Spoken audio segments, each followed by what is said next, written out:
Vous êtes toujours dans Culture Média en compagnie du dessinateur et auteur Riyad Sattouf. On parle de sa nouvelle BD Le Jeune Acteur 1. Et on va mieux vous connaître avec le portrait pré-fame 1 de Lisa Marie Marquez, le portrait de notre célébrité avant sa célébrité. Bonjour Lisa Marie. Bonjour Philippe, bonjour Riyad Sattouf. Bonjour Lisa Marie. Vous avez vendu plus de 4 millions de BD de votre série L'Arabe du futur qui est traduite dans une vingtaine de pays. Vous avez obtenu un César pour Les Beaux Gosses, votre premier film en tant que réalisateur. Vous gagnez votre vie en racontant des histoires, les vôtres et celles de la jeunesse. Mais comment en êtes-vous arrivé là? On va rembobiner et revenir sur ce qui vous est arrivé avant d'être célèbre. Riyad Sattouf, vous êtes né à Paris d'un père syrien et d'une mère bretonne. On peut dire que vous jouez dès la naissance la carte de l'originalité. Vous passez votre enfance au Moyen-Orient, en Libye, puis en Syrie. Là-bas, un héros de BD va bercer et accompagner votre enfance, c'est Tintin. Lorsque vous avez 5 ans, vous vivez dans un village en Syrie où il n'y a pas de librairie ou de bibliothèque. Heureusement, votre grand-mère bretonne vous envoie des colis avec des albums de Tintin. C'est comme ça que vous apprenez à lire, vous déchiffrez les dialogues, c'est une fenêtre sur le monde. Par exemple, c'est grâce à Tintin au Tibet que vous découvrez les montagnes enneigées avant de les voir pour de vrai. Totalement, c'est vrai, exactement. C'est qu'une grande partie de ma description du monde, je crois que c'est le cas pour beaucoup d'enfants aussi de ma génération et même d'avant.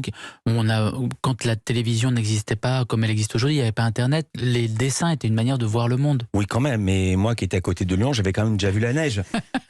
Mais vous étiez à côté de Lyon, ouais. En Syrie, on n'avait jamais vu la neige. Et quand vous avez compris que derrière Tintin se cachait la main d'Hergé, vous avez eu envie de faire la même chose. Exactement, je pensais que Tintin était comme vous savez, les montagnes ou les nuages, que c'était un phénomène naturel. Et un jour, quand j'ai découvert que c'était un être humain qui avait fait ça, ça m'a fait le même effet que si on m'avait dit tu peux faire une montagne ou tu peux faire un... Je me suis dit, mais incroyable, c'est ça que je veux faire, des histoires avec des petits dessins, c'est le truc le plus puissant qui existe.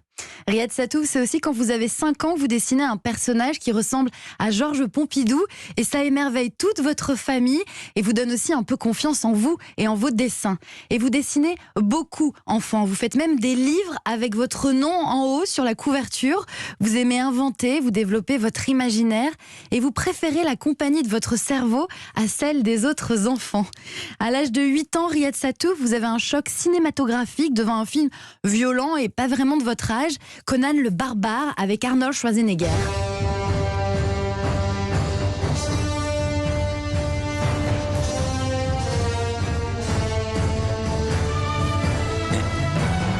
Juste un mot, Riyad Sattouf jubile en entendant la musique du générique. Vrai ou pas? J'adore, j'ai envie de... Oui, je entends la version française. Vous avez envie de quoi? Vous avez envie de bastonner tout le monde? Non, ça vous génère quoi? Non, c'est une ambiance. Tu sais, il y avait les doublages de cette époque-là étaient géniaux. Tous les mecs c'était très accueillant. En même temps, la promesse d'images interdites pour un enfant.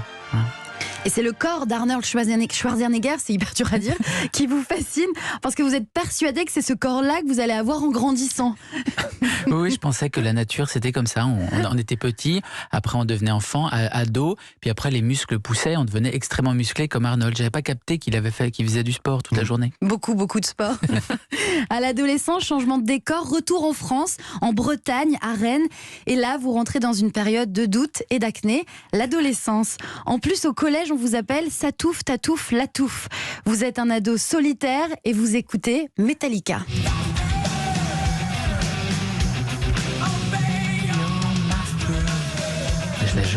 Je l'ai joué dans des groupes. Hein. C'est vrai? Ouais. Parce qu'il y a quoi la guitare, ouais.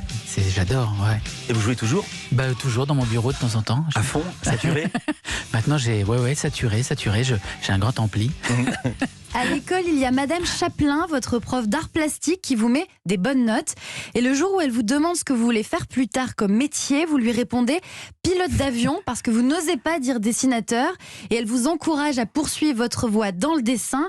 Elle rend même la chose possible dans votre tête.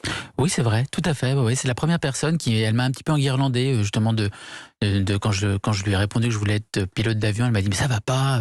Toi, t'es fait pour être dessinateur. Et c'était le premier adulte extérieur à ma famille qui m'a rendu la chose possible dans ma tête. C'est pour ça que j'adore les profs aussi. Souvent, ils nous font, ils sont très importants pour faire voir autre chose que ce qu'on voit au quotidien. Riyad Satouf, après le bac, vous étudiez les arts appliqués à Nantes avant de réussir le concours de l'école des Gobelins à Paris en section animation. Mais vous savez que vous allez devenir dessinateur. Vous envoyez votre travail aux éditions Delcourt qui vous proposent de mettre en image un scénario baptisé Petit Verglas. Vous réalisez alors des dessins très réalistes à l'aquarelle qui ne vous ressemblent pas tout à fait. Vous cherchez encore votre liberté dans vos dessins. Vous rencontrez alors le dessinateur Émile Bravo qui vous pousse à développer votre propre style, plus expressif. Vous vous installez dans un atelier avec les dessinateurs Christophe Blain, Mathieu Sapin et Johan Sfar. Et Johan Sfar, justement, va vous donner un conseil très précieux. Quand un projet est refusé, il faut en proposer un autre jusqu'à ce que quelqu'un dise oui. Il faut être entêté.